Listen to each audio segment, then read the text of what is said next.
졌습니다.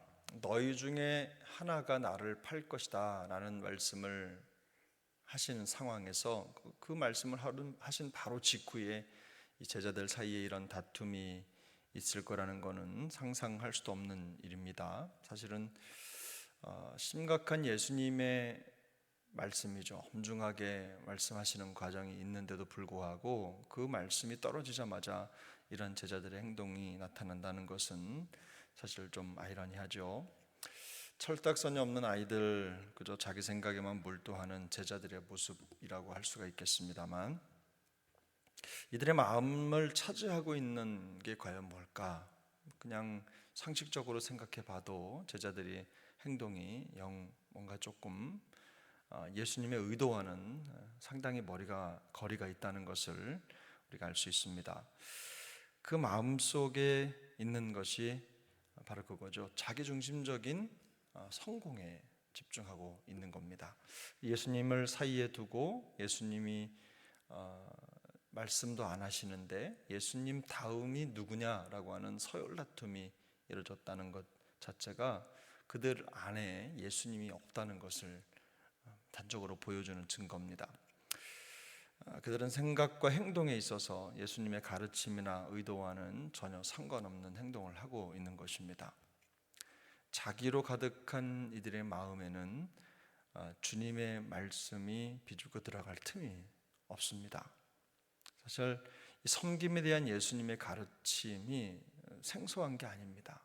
그동안 예수님은 이들과 함께 하면서 그 가르침을 여러 차례 반복해서 가르치셨는데 근데 이 제자들은 적어도 3년간 예수님과 함께 하면서도 이 예수님의 사상, 또 예수님의 철학, 예수님의 사역의 모습을 배우는 데 있어서는 낙제한 것이나 다름이 없는 것이죠. 예를 들면 이런 겁니다. 3년 내내 예수님이 말씀하실 때 그 말씀이 떨어지는 자리에 아멘, 아멘이라고 대답을 했는데 속내를 감추지 못하고 호시탐탐 그저 자기 성공에만 집중하고 있었던 것입니다. 예수님께서 가시는 그 길, 의도하신 목적과는 전혀 다른 길을 가고 있는 거죠. 근데 놀랍게도 예수님은 이런 제자들에게 하나님의 나라를 맡기십니다. 오늘 본문 29절을 보면 내 아버지께서 나라를 내게 맡기신 것 같이 나도 너희에게 맡겨. 예수님께서 이 제자들에게 하나님의 나라를 맡기십니다. 자기 성공에 집착하고 자기밖에 모르는 제자들에게 하나님의 나라의 사명을 맡기는데 우리가 생각해 봐도 이 제자들에게 하나님 나라의 사명이 어울리지 않죠. 뭔가 조금 아닌 것 같습니다. 우리가 생각할 때 예를 들어서 목사이든 장로님이든 권사이든 혹은 집사님이든 직분을 받았을 때 누가 봐도 저분은 그 직분에 합당한 분이셔. 그 직분이 참 잘 어울리시고 오히려 적다 이런 마음이 들 정도로 참 귀한 분이다 이런 생각이 드는 분이 있는가 하면 왠지 모르게 직분이 좀 잘 어울리지 않는다 이런 분들이 있을 수 있죠.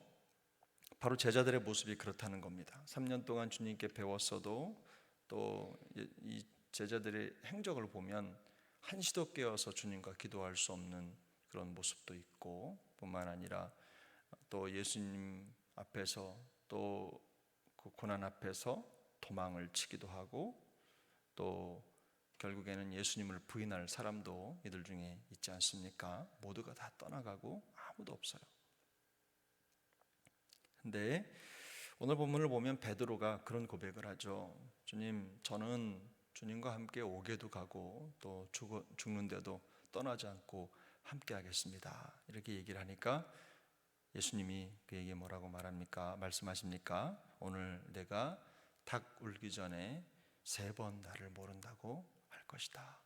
배신을 예언하신 겁니다.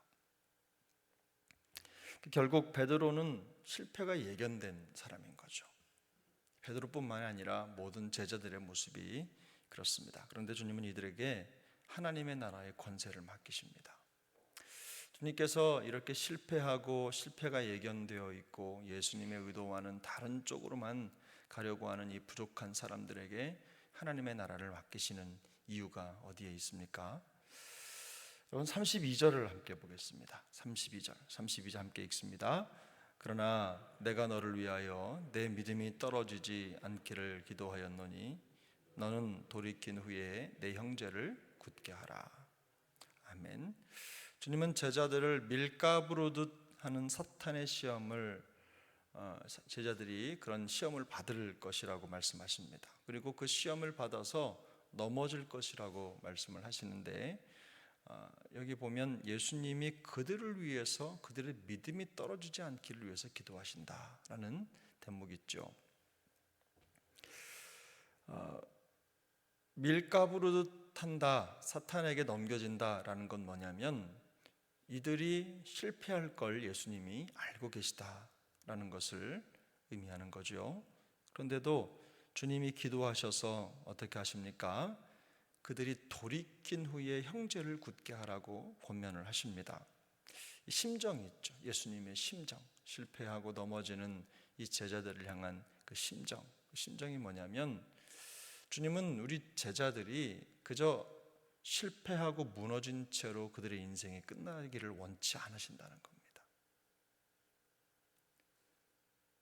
믿음이 떨어지지 않기를 위하여 기도하셨다라는 그 말씀에서 우리가 알 수 있는 것은 우리가 결국은 믿음으로 일어서기를 원하신다는 겁니다. 어떤 상황과 역경이 있어도 또 혹은 시험을 받아서 넘어질 수도 있지만 그러나 다시 일어서기를 원하신다는 뜻입니다. 그래서 예수님은 제자들의 실패가 아니라 회복에 초점을 맞추고 계십니다. 지금 무너진 우리의 모습이 아니라 일어설 우리의 모습을 더 귀하게 여기시는 거죠. 그래서 연약함을 알고 계시기 때문에 그들이 실패하고 넘어져도 그들을 버리지 않으시는 거예요. 결국 주님은 완벽하고 갖춘 사람들에게 하나님의 나라의 사명을 맡기시는 게 아닙니다. 부족하지만 연약하지만 핵심은 그들이 다시 일어서기를 원하시는 주님의 심정이고 또한 그들이 일어설 수 있도록 도와주십니다. 하나님은 자기의 능력이 충천한 사람을 쓰시는 게 아니라 하나님을 의지하는 사람을 쓰십니다. 그래서 회복된 그들에게 하나님의 나라를 맡기시는 거죠. 그래서 우리 성도의 본분은 자기 연약함을 인정하는 겁니다. 사실 베드로는요 자기의 힘을 과시하는 거죠. 내 마음속의 확신, 자기 확신을 가지고 예수님에게 그 마음을 표현하고 있어요. 자신감으로 저는 주님과 함께 하겠습니다 라고 말하지만 여러분 성도의 본질은 무엇입니까? 자기 자신감으로 신앙생활하는 게 아니라 하나님을 향한 믿음으로 신앙생활합니다. 하나님을 의지하는 거죠. 그래서 성도는 결국 혈과 육의 싸움이 아닌 영적 전쟁의 현장에 놓여져 있는데 이 영적 전쟁은요 자기 힘만으로는 싸울 수 없는 싸움입니다. 그래서 우리에게 주님이 필요한 겁니다. 오직 주님만을 도움으로 삼고 또 의지할 때 우리가 사탄의 공격을 물리칠 수 있는 것이죠. 그래서 이 제자들은 자기 의욕이 아니라 믿음을 가지고 용기도 내고 열심도 내야 한다는 것입니다. 자기 열심과 자신감으로 또 힘도 내고 용기를 내는 것하고 우리 주님을 의지해서 믿음으로 용기를 내는 것하고는 다릅니다. 그래서 우리가 언제든 실패할 수 있지만 믿음으로 다시 일어서는 삶을 살아가는 게 바로 주님이 우리에게 원하시는 모습인 것입니다. 성도의 삶이 이렇죠. 지금의 실패보다는 믿음으로 다시 일어서서 더욱더 성숙하고 능력 있는 제자가 되는 것, 바로 그게 주님이 우리에게 원하시는 삶의 모습입니다. 하나님의 나라를 맡길 자를 찾으시는 주님이십니다. 우리의 어떤 잘하는 일면도 중요하지만 매 순간 우리 주님의 심정을 깨닫고 실패가 아니라 다시 일어서는 칠전팔기의 믿음이 결국 성도의 능력입니다. 오늘도 그 믿음으로 승리할 수 있는 우리 모두가 될 수 있기를 소망합니다. 인간적으로 실패한 것 같아 보여도 주님이 우리를 위해 기도해 주신다는 것, 우리를 위해 우리보다 더 열심히 말할 수 없는 탄식으로 우리를 위해 기도하신다는 사실을 기억하시기를 바랍니다. 오늘도 믿음의 성공을 이룬 자들에게 결국 하나님은 사명을 맡기시고 당신의 사역을 이어갈 자들로 삼으십니다. 오늘 우리 모두 다 그렇게 주님의 선택받은 하나님의 사람들로 또 믿음의 역사를 이어가는 은혜가 있기를 예수님의 이름으로 축복합니다. 기도하겠습니다.